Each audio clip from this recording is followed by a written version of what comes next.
I believe we are live. Please give me a moment. I'll make sure everything is working fine and we shall get started.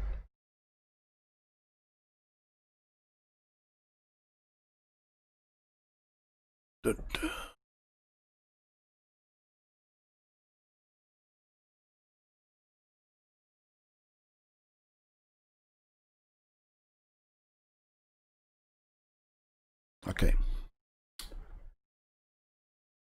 So we are live. Hello, my name is Jose and thanks for joining in today. It is 2nd of September 2020, 5 o'clock in the UK. Every weekday I go online at this time and go through a certain topic, subject about digital marketing, Google Ads, and answer any questions or try and solve any problems you may have. If you are new to this session, I'll cover today's topic and then towards the end I'll answer any questions you may have. So please enter them in the comment box on the right hand side and I'll log on to that, onto the questions as soon as I finish presenting. So today it's all about Google Display Network. Shall get the slides up and running.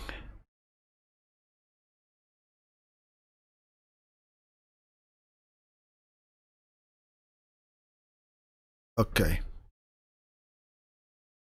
So Google Display Network, or is widely and popularly known as GDN, is a massive network where you can run ads. It's one of the biggest platforms on the internet, which comprises of over 2 million high quality websites. So websites like CNN, Wall Street Journal, Huffington Post, YouTube, and many more. The problem most advertisers find when running ads on GDN is they make some basic mistakes as well as some very costly mistakes, which does not give them the performance which they are looking for. So in today's session, I'm going to go through some of the costly mistakes which you can quite easily avoid to increase the performance and profitability of your Google Ads campaigns. So why do you want to run on Google Display Network compared to the search network? It takes your brand awareness to the next level. Search network is intent, where somebody goes to Google, puts in a keyword or a phrase, and they get the answers in the shape of ads and as well as the organic rankings. So the biggest mistake I'll start with is I see very often is people, business owners, advertisers, marketers are comparing GDN to the search network metrics. You can never do that. You cannot compare apples to oranges. They are two completely different networks, and if used properly and cleverly, you can get some amazing results. You also don't want to be running Google Display Network ads and also on the search network in the same campaign. You got to keep them separate, because on the GDN you will find the click-through rate is a lot lower. The cost per click is a lot lower than search. Conversions are less, conversion rates are low, cost per conversion could be a bit higher than search. The great thing about the Google Display Network is it is great for brand awareness. So just like the search network, if somebody does not click on your ad, you will not get charged. As simple as that. So when a very graphical or visual ad pops up with images, logo, and your branding on it, it starts to stick in the mind, where people keep on seeing them over and over again. and then you start to get that brand awareness. Brand awareness you will not find or get on the search network, because search network, I mean, you must have gone to Google today or in the last couple of days or so. Can you remember what ads popped up in the top of the page on the search network? Probably not. I can't remember. You probably may. So with the GDN, with the image ads, you will find that your brand awareness is raising and people are stumbling upon your brand. The other good thing about GDN is the reach. Whereas the search network, I would say, is around the 20-25%, 2/3 of the internet is on the GDN, where the party is happening, where you can reach out and really take your brand to the next level. So my first advice would be that never ever compare the Google display network to the search network. Okay, hi Sandy. Yeah, I'll come on to your questions in a bit, and if you have any questions, please put them in the comment box. I quite often also see that people are not using text ads on the display network. They think that only the text ads only run on the search network. That's not the case. On the display network, you can run text ads, image ads, responsive ads, and so on. If you are running text ads on GDN, what I would do is I would make a separate campaign. So let's say you got campaign 1 with the image ads in it and campaign 2 with text ads. So both of them have their own budget, and then you can compare it like for like. What's the click-through rate, the clicks, the CPCs, conversions, conversion rates, or any other metric which you are focusing on and are targeting. So you can run text ads on the display network. If you are running remarketing campaigns or non-remarketing campaigns, then set up your frequency capping. You don't want to annoy someone with your ads every 2 minutes, and they will get annoyed. The audience or the person looking at your ads is going to get cheesed off. And even if your ad is a good one, they probably will not click on it because of that annoyance. What I personally do for our clients and our campaigns is I tend to put up the frequency capping to between 2 to 3 times a day. So my ads are not shown to the same person, so more people see my ads and stumble upon my brand. This is where I see the biggest mistake which is being made. Split testing the ads, and well, not split testing the ads, I should say. So as you can see, these are the 350 by 250 square ads. I've got one set of ads over here which will be in one campaign, and another set of ads with this blue t-shirt in a separate either ad group or campaign. It's up to you. So with this ones with the white t-shirt, you will see I'm split testing the wording. So in this one, I've got get more leads or customers within 45 days. The call to action is the same. Take the challenge on all 3. Want a profitable campaign within 45 days? I will improve your campaigns within 45 days. So now I want to see which message is getting the most clicks, conversions, CPL is the best one, and so on. Same one would be with that. The same ad, all we're doing is changing the headshot of with the white t-shirt to the one with the stripe, the blue and white stripe t-shirt. Run them side by side and then you can see which one is performing the best. So let's say if this one is giving me the best results, then I will take this one with the same message, the logos and the headshot, and make them into the different size ads which are available or which can be done on Google Ads. So this is how you will test different sizes, not different sizes of ads, different ads with the messages, and then once you pick up a winner, you then take them into different sizes. So usually we run about 10 different sizes on the display network. Okay.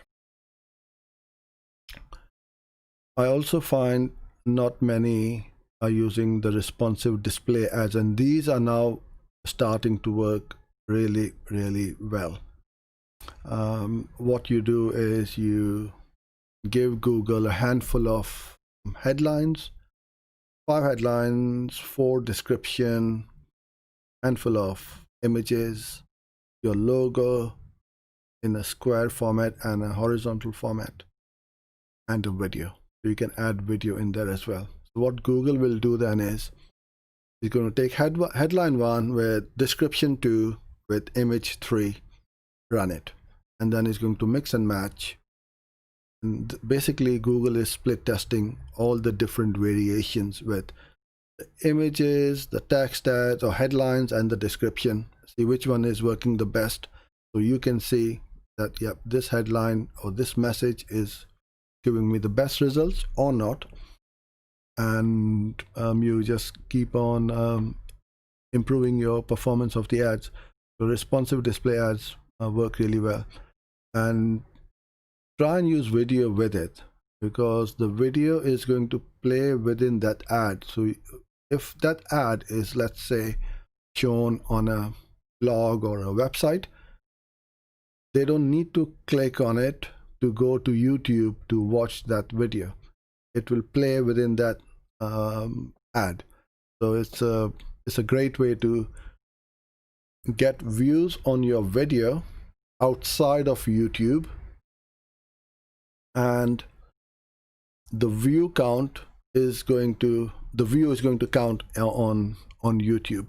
So that signal also helps in organic rankings, because what happens is Google or YouTube and Google are both starting to see that you got this video on YouTube, and all these views are happening on third-party websites. So people have embedded those your video on their site. So that signal gives YouTube a bit more of a social proof and helps you to get organic rankings in YouTube. This is something of extremely important, that if you have got an audience, then you must start to use remarketing with the display on the display network using text ads, video ads, as well as responsive display ads. So remarketing is a must for every account and every business owner. You are just leaving cash on the table, and this is one of the most lowest hanging fruits, because you are targeting or retargeting those visitors who have been to your website and have not converted. You can also go after those who have converted, and there's always this argument and debate, oh, I don't want to go after my existing customers. Well, you can build up your brand awareness a bit more, put your message across, and hopefully they will buy some more products or services from you. So under the audiences, you get 2 options. One is observation and one is targeting. What you also want to do is to set up as many audiences as available on the observation, and then just see what's happening. And if you start to see that one set of audience is really working very well, or not, then you can bid adjust, or you can target them accordingly. So this does not harm or restrict or narrow the performance of the audiences. It is just as the word states. Google is just in observation mode. It will not have any effect on your campaign. Now, this is not a mistake, but it is very restrictive, because when you only run ads on certain websites, so let's say you want to run ads only on CNN, then you are restricting your audiences, because your audience can go on every site, every kind of website, and unless that person visits CNN, you will not get the opportunity to show your ads in front of that person. So it's kind of like the exact match. It's super targeted. The problem with this is every Tom, Dick, and Harry is going to be targeting that website, video, app, or that placement. So the costings or the CPCs will be pretty high, because you know that that placement has got that perfect audience you have. So you will need to fight it out with other advertisers. But the good thing is, especially on the display network, there's so much audience. Even if you're paying top dollar, you're not paying anywhere near to what you'll be charged on the search network. So just a tip as to just don't place everything on placement. You can set up an ad group, run it on placement, and then run other ad groups on other targeting, and then see how it works.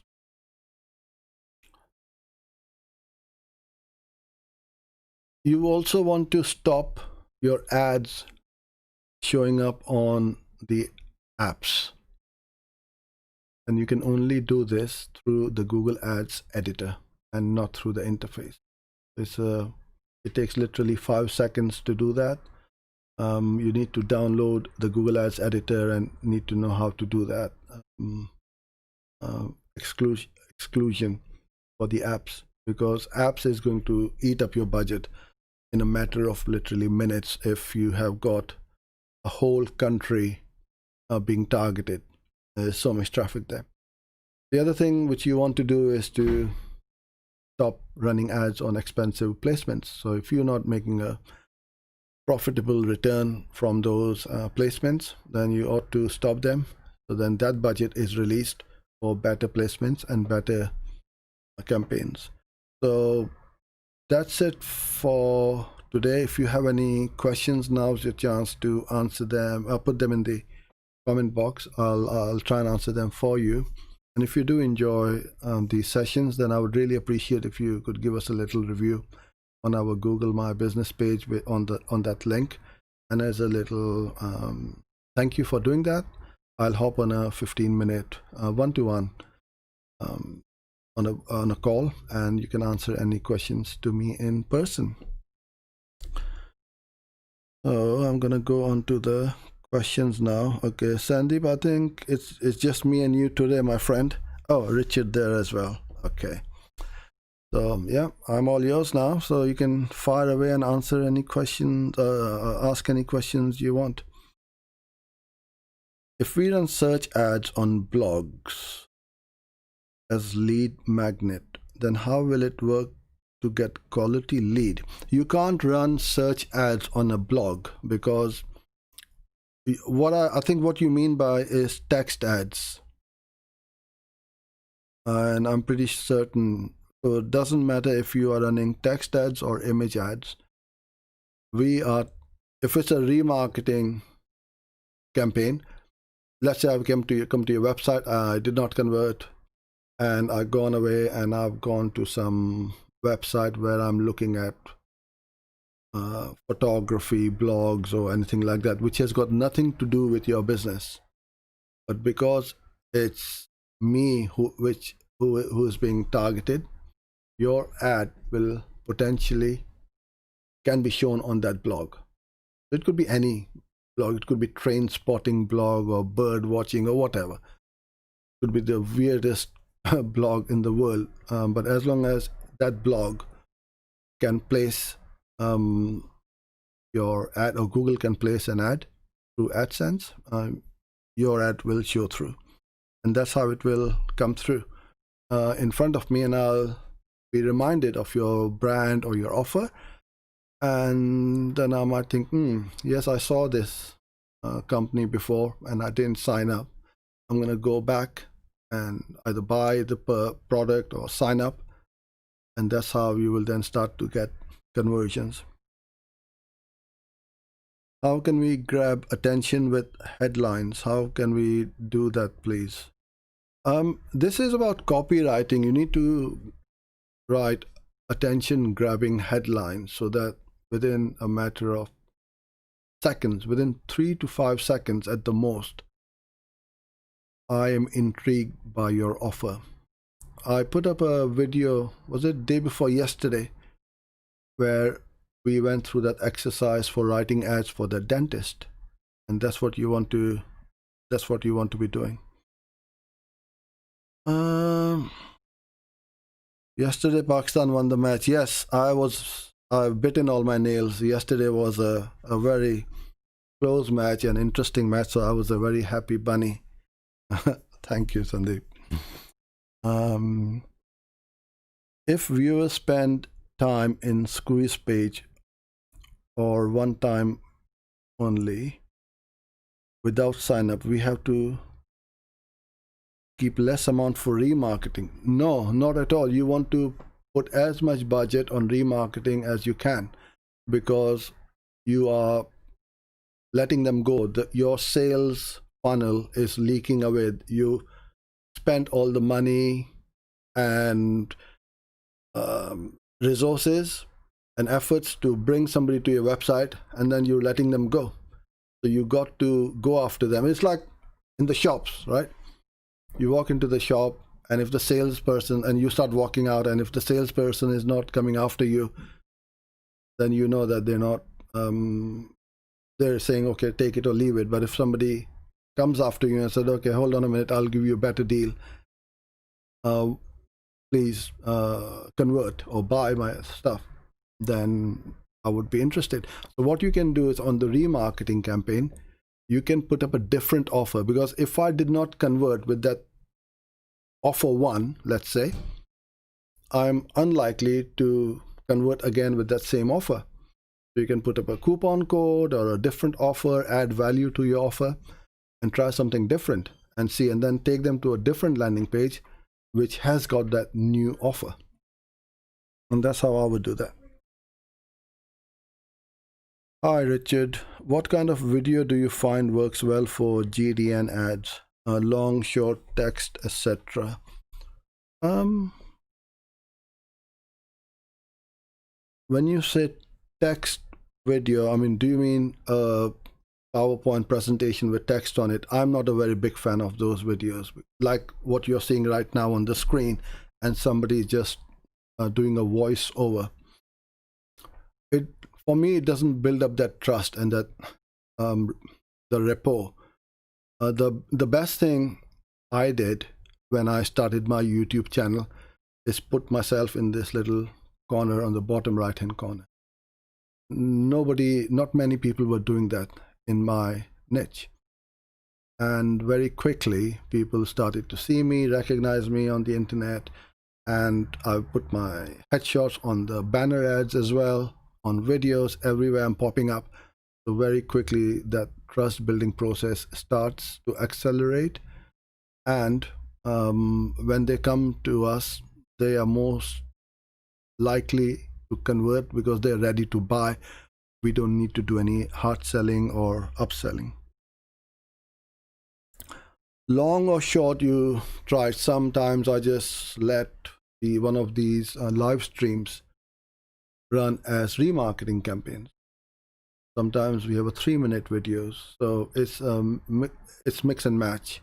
And because my campaigns and my goals are different to a lot, because what I'm building right now is my branding. I'm not focused on the conversions as such. Yes, I do want conversions, I do want clients, otherwise how I'm going to earn and pay my bills and grow my business.